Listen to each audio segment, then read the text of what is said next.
What's going on, ladies and gentlemen? Welcome back to the Kevin Hoop Show. We've got Robert Whittaker going up against Dricus Du Plessis this July 8th. It's going to be a banger. We've got Brandon Moreno defending the belt, finally, against someone other than Davidson Figueiredo. A lot of fights have actually been announced for this card specifically just recently, so let's get into some of these fights that were announced, but mainly we're going to be talking about Robert Whittaker versus Dricus Du Plessis. Now, when it comes to other fights that have been announced, we've got Turner versus Hooker, we've got Robbie Lawler versus Price, we've got Robert Whittaker versus Dricus Du Plessis, like I've already said, and we've got Brandon Moreno against Alexander Pantoja. Honestly, Dricus Du Plessis gave me a little bit of a challenge pronouncing that when I first heard of him, but he's been an up-and-comer in this division recently. He's ranked 6th now, has a win over Derek Brunson finally, someone in the top 10 he's finally beat, and he's making that run, and honestly, a lot of people are saying, rumors are going around, whoever wins Whittaker versus Du Plessis is going to be the one to go up and face Israel Adesanya. We haven't really seen Dricus Du Plessis against Israel Adesanya, obviously. We've seen a little bit of beef on Twitter between the two, but we have seen Robert Whittaker versus Israel Adesanya time and time again. We've seen it happen twice. The first time Robert Whittaker faced Israel Adesanya as the undisputed champ, and Israel Adesanya came out 2019 heat and hype behind him, came out and won the belt for the first time in his career, and honestly, really up until Alex Pereira has been the guy at the middleweight division. And if it wasn't for Israel Adesanya, I think, it would be Robert Whittaker being that guy at the middleweight division. Now, for some of you that don't know, Robert Whittaker was the champ back in 2018. Obviously, if Israel Adesanya took the belt from him, he obviously had to be the champ before that. But the middleweight division was actually kind of in like a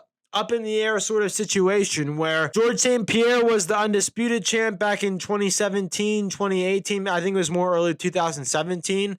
And Robert Whittaker ended up becoming the interim champ because I think George St. Pierre was out for an injury or just taking some time off. During that time that Robert Whittaker was the interim champ, GSP actually ended up announcing that he was going to fully retire. He wasn't going to come back. And that made Robert Whittaker the undisputed champ at 185. Now, there was a whole thing that was supposed to happen with Michael Bisping as well. That obviously got canceled because Bisping retired. And we ended up having Yoel Romero versus Robert Whittaker as Robert Whittaker's first title defense. Now, I don't know how a lot of people have thought about that, but I thought it was a pretty exciting fight. And Robert Whittaker ended up winning. And then he ended up fighting Yoel Romero again. But that fight was, I think, supposed to be Kelvin Gastelum, or that fight was supposed to happen with Kelvin Gastelum. But something ended up happening where it had to get canceled. And basically, after Robert Whittaker fought Yoel Romero twice, he went up and faced Israel Adesanya and lost the belt. Robert Whittaker isn't set in stone to face Israel Adesanya yet. It's just rumored whoever wins this fight is going to be the next guy up to fight for the belt. Now, Robert Whittaker has recently fought Marvin Vettori. That was his last fight and won it in pretty convincingly fashion, in my opinion. Now, for those of you that live under a fucking rock and don't know anything about Robert Whittaker, even after all that I've just explained, the reason I say if it wasn't for Israel Adesanya, Robert Whittaker would be the guy at 185. The reason I say that is not only because Robert Whittaker's beat Martin Vettori in a pretty convincingly fashion. He's fought Kelvin Gastelum and won. He's fought Jared Cannonier and won. He's fought Darren Till and won. Like, the dude has fought all the guys in the top 10 basically and come out the other side with a win. So I really believe that if Israel Adesanya was not in the UFC, we probably would have seen a pretty dominant run since back in 2018 from Robert Whittaker. But, things don't go like that. There's other guys that are really good in this division, like Israel Adesanya, and he's just the guy right now. The big question I'm going to ask if Robert Whittaker does beat Dricus Du Plessis, what different are we going to see in a third fight against these guys? Is it going to be that entertaining, or there. Is the UFC going to be able to market it that well with 2 wins on the side of Israel Adesanya? Don't get me wrong. I do think that Israel Adesanya has, gotten better as a fighter, and I do think Robert Whittaker has. I just don't really think that Robert Whittaker has the capability of, showing up on that fight night to beat Israel Adesanya.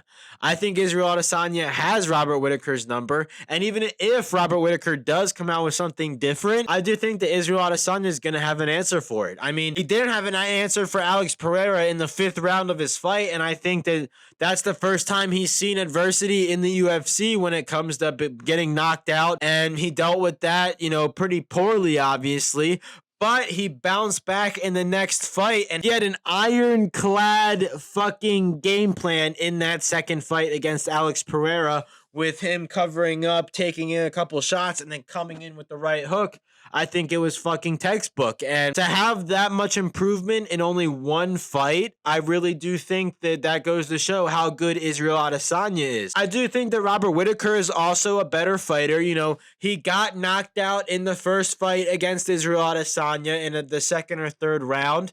And then in the second fight, he ended up just losing by decision. So, he did improve as a fighter, in my opinion, between the first and second Israel Adesanya fights. My question really is what is he going to bring to the table that he hasn't brought to the table if he wins over Dricus Du Plessis? Now, that's a pretty big if. I know Dricus Du Plessis, he's up and coming in this division. He's hungry. He wants Israel Adesanya next. He's been having a lot of beef between him and Israel Adesanya over Twitter. He talks about how he's a naturally born born and still lives there African fighter. I'm not trying to get too political, but basically, Dricus Du Plessis is talking about how he's an African-born fighter and still lives in Africa and represents Africa. And Israel Adesanya isn't necessarily representing Africa when he lives over in New Zealand or Australia. I don't necessarily agree with Dricus Du Plessis. I do think that Israel Adesanya represents the African community from Africa. I don't think he's necessarily being hypocritical about that. I do think that Dricus Du Plessis may not have a full understanding of what he's talking about sometimes, or necessarily about certain things when it comes to what other colored fighters might deal with when it comes to certain things in and outside of the octagon. Now, whether Dricus Du Plessis has an understanding of that stuff or not, I don't know. Whether he's just trying to build the fight, who the fuck knows? But either way, the beef and the fighting and the trash talk is there between the two. I think it's more of an interesting fight when it comes to marketing, at least, compared to a fight like Robert Whittaker. I think it's a lot easier to market a fight where a guy has a lot of trash talk and haven't fought before, compared to a guy that's fought him twice and lost each time. Now, when it comes to who's this Dricus Du Plessis guy, I've never fucking heard of him. He's fucking new and upcoming. He's shit talking and he shouldn't be shit talking. I'm not necessarily saying that, but for those of you that don't know, he's coming off of a win against Derek Brunson.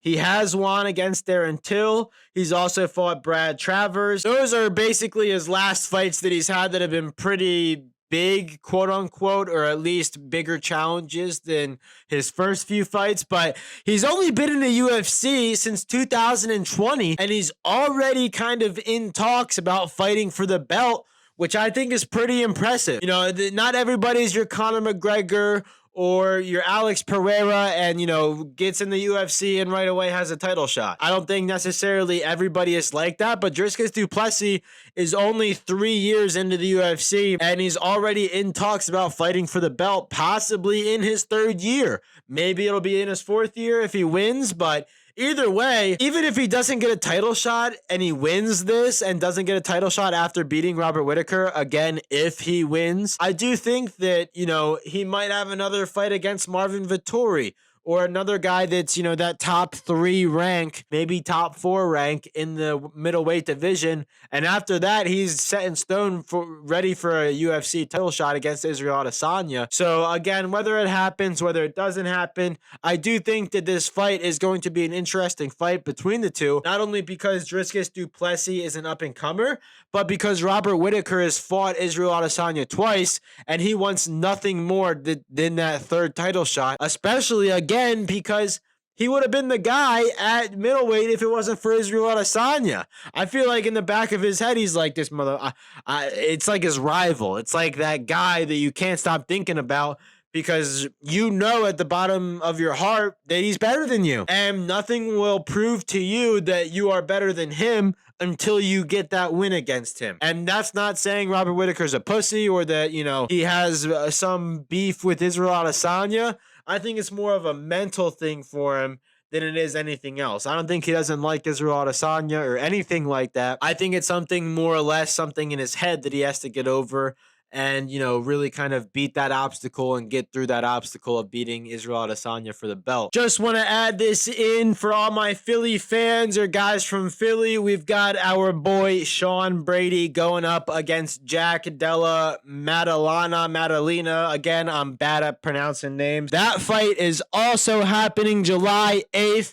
My boy Sean Brady is going to show the fuck up. Had a really tough fight against Belal Muhammad in his last fight. I don't think he was necessarily quite ready for that level of fighter, but Sean Brady's the fucking GOAT, in my opinion. He's a guy from Philly. He's representing Philly. He's the GOAT of Philly right now in the fighting community for me. I know Andre Petrosky's also fighting in the UFC, and he's from Philly, but he's not fucking Sean Brady level of talent in the welterweight division now, is he? Either way, shout out to Sean Brady fighting this July 8th. I wish him the best of luck. We're also going to be doing a watch party this Saturday, guys. It's going to be going live around 7 o'clock, I believe. More info on that will be coming Friday.